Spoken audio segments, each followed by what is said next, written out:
Hello, MGTOW. Welcome back. Welcome to my channel. Today, we're gonna look at this somewhat obscure topic of chastity belts, and we're gonna start by saying that it's a myth, right? And this idea that men at some point in history locked up a woman's private parts so that she would not be having intercourse with other men in his absence is a complete lie. And I mean, I'm only a truck driver, so we're gonna have to look at and listen to what the people that know much more about history have to say regarding this topic, this subject. And so, the first place that came to mind, right, was the Smithsonian Institution. And who are they, right? For those of you who may not be familiar with the Smithsonian Institution, the Smithsonian Institution, and I'm quoting here from their website, is the world's largest museum, education and research complex.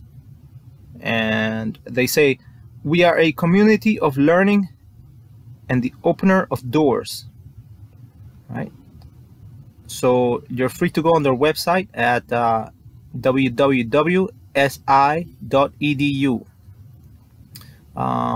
They have an influence in 140 countries in all 7 continents.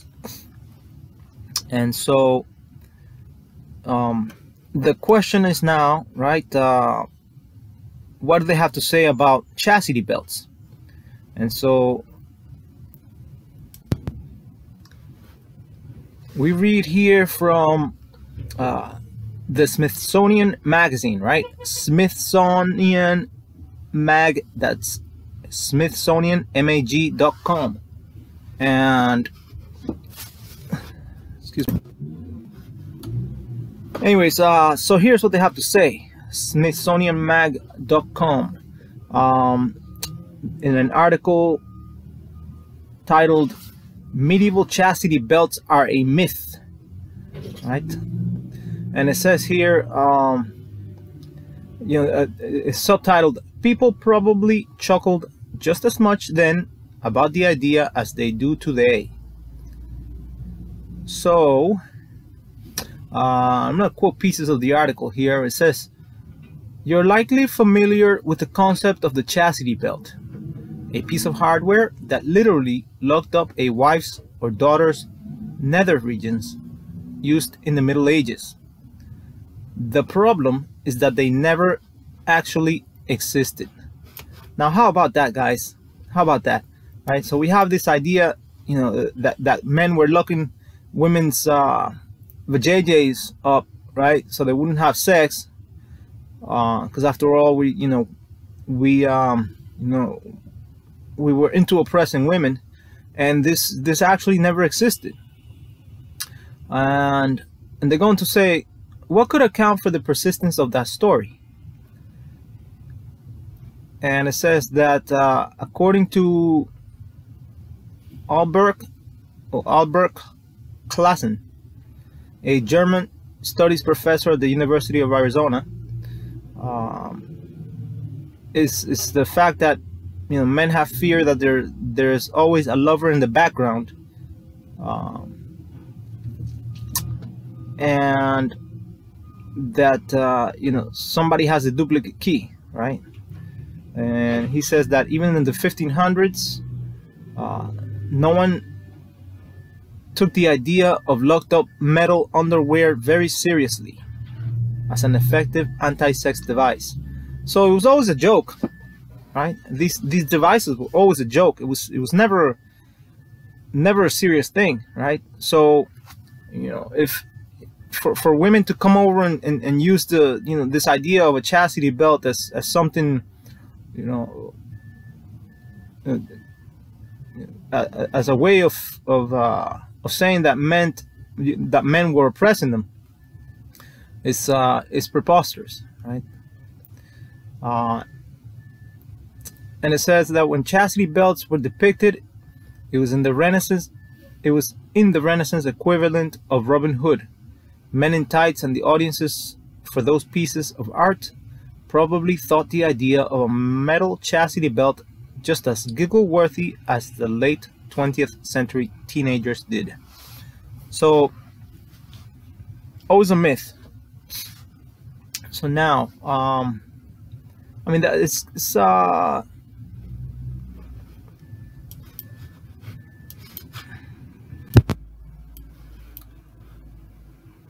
it goes on to say that while the medieval version most certainly did not exist as a serious thing, modern chastity belts are real, though most are confined to the realm of fetish play.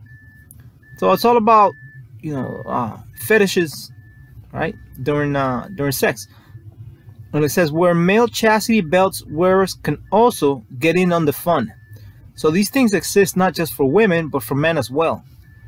Chastity belts for men, and they exist for fetish and for fun. There's even a band that in Walla Walla, Washington, that goes by the name of Chastity Belt. So there you have it, guys. That that is one source saying, from people that know, right? They're saying that this thing was a joke, that it was a joke all along. So next we're gonna go to allthat'sinteresting.com, and they have there an article published by a woman, Amy Lamoureux, or Lamoureux in French, the idea of the chastity belt, right? The article is titled "The Ugly Misunderstood History of the Chastity Belt," and this was published in January of 2018, and she updated it in the summer of that year, August 25th. So it says the idea of the chastity belt was popularized during the Crusades, when men would leave their wives years to fight in wars. And then she goes on to answer what a chastity belt is, and it's basically what you see here on these images. Supposedly they were made of metal. Some had leather straps. Some had pads, but they needed to be changed regularly for waste excretion, right? Because they got stained or whatever. Apparently some belts had holes in them with sharp points, so that men wouldn't get close to them or whatever.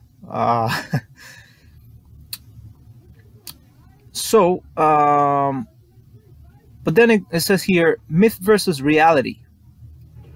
And it says references to chastity belts have been found in texts dating from as early as the 1st century. But according to medieval historian Albert Klassen, this is the same historian, from the Smithsonian, right? The existence of these items may be little more than a myth.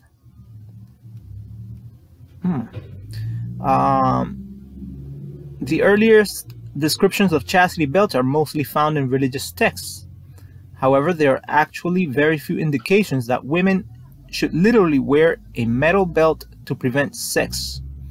Most seem to indicate that the idea was used more as a metaphor than in actual practice. Okay, and again it says here that the idea of the chastity belt is thought to date back to medieval times, when men would lock up their wives or daughters to ensure their virginity and fidelity.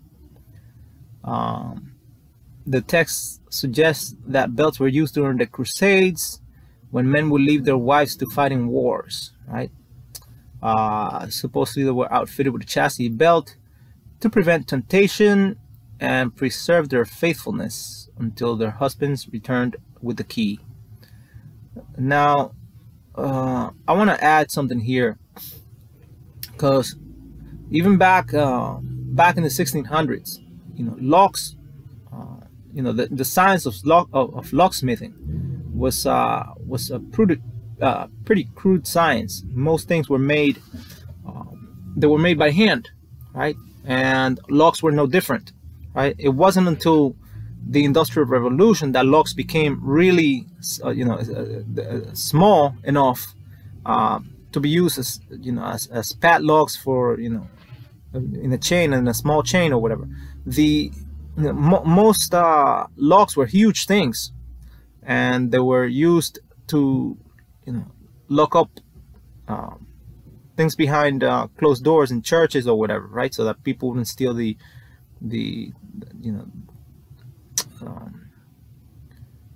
statues and the fine metals and good, the good things that were locked up inside the churches. So to have, this idea that a lock, that was small enough to be, to be placed on, around a woman's body, right, existed, is preposterous, right? And she would just haul this around along with her belt, right? Kind of like a lock that we have today. Locks were huge. They were nothing like what we have today. So we got to keep that in mind. When we consider the idea that, say 400 years ago, somebody was gonna just, put a small lock on the woman's vagina and take the key away, right? It just didn't exist.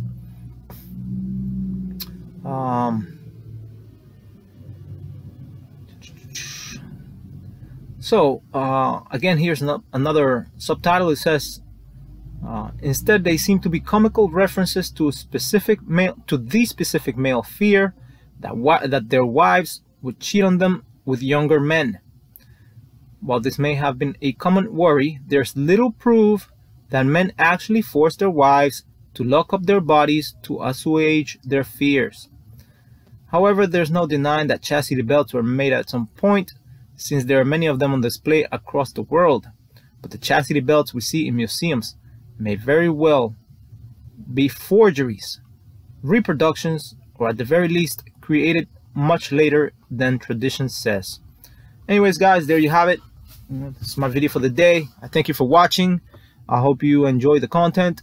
If you did, please give the video a thumbs up. Let me know what you think about the subject at hand. If you like this kind of stuff, I'll produce more of it. Again, I thank you for listening and for watching, and please consider subscribing if you haven't done so. I'll catch you in the next one. Thank you.